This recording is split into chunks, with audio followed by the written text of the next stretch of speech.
उत्तर प्रदेश के विधानसभा चुनाव में अभी थोड़ा वक्त है, लेकिन उससे पहले चर्चा एक ऐसी सीट की हो रही है जिस सीट पर चुनाव होना है और इस सीट पर क्या समाजवादी पार्टी अपना दबदबा बरकरार रख पाएगी। उत्तर प्रदेश की राजनीति में एक बार फिर घोसी विधानसभा सीट सुर्खियों में है।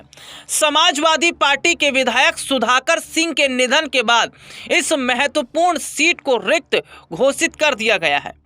विधानसभा सचिवालय के प्रमुख सचिव प्रदीप कुमार दुबे ने इस संबंध में आदेश जारी कर दिया है। जानकारी के मुताबिक किसी भी विधानसभा सीट के खाली होने के 6 महीने के अंदर उपचुनाव कराया जाना अनिवार्य है।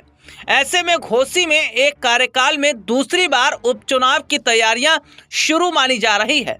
दरअसल 20 नवंबर को सपा विधायक सुधाकर सिंह का लखनऊ में मेदांता अस्पताल में इलाज के दौरान निधन हो गया था। उनके निधन के एक सप्ताह बाद यह सीट औपचारिक रूप से रिक्त घोषित की गई। सुधाकर सिंह अपने क्षेत्र में एक सक्रिय और लोकप्रिय जनप्रतिनिधि माने जाते थे, जिनकी जीत ने बीते उपचुनाव में सपा को बड़ा राजनीतिक लाभ दिया था। उनके असमय निधन ने मऊ के घोसी क्षेत्र की राजनीति को एक बार फिर उथल पुथल में डाल दिया। घोसी सीट 2022 से 27 के कार्यकाल में दूसरी बार उपचुनाव होने जा रहा है। साल 2022 में सपा से दारा सिंह चौहान विधायक बने थे, लेकिन बाद में उन्होंने पार्टी और विधायकी से इस्तीफा देकर भारतीय जनता पार्टी ज्वाइन कर ली। उस निर्णय ने प्रदेश की राजनीति में भूचाल ला दिया और इसके बाद उपचुनाव में सपा उम्मीदवार सुधाकर सिंह ने बीजेपी उम्मीदवार दारा सिंह चौहान को हरा दिया। इस जीत ने प्रदेश में सपा की ताकत और पकड़ का बड़ा संकेत दिया था। अब एक बार फिर परिस्थितियां चुनावी मुकाबले की ओर बढ़ रही हैं।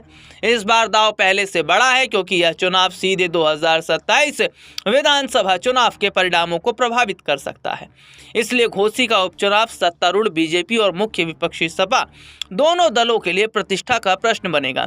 वहीं उपचुनाव होने की स्थिति में घोसी में चुनावी अभियान बेहद तेज और आक्रामक रहने की संभावना है।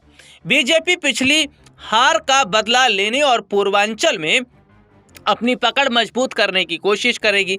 समाजवादी पार्टी सीट बचाकर आगामी चुनावों के लिए मनोबल और गति बनाए रखना चाहेगी। अब देखना होगा कि क्या घोसी सीट पर समाजवादी पार्टी जिस उम्मीदवार को खड़ा करती है वहां से उसकी जीत होगी, या फिर बीजेपी भी इस सीट को जीतने की पूरी कोशिश करेगी। और अगर ये सीट बीजेपी जीत जाती है तो इसका बड़ा फर्क 27 के चुनाव में देखने को मिलेगा।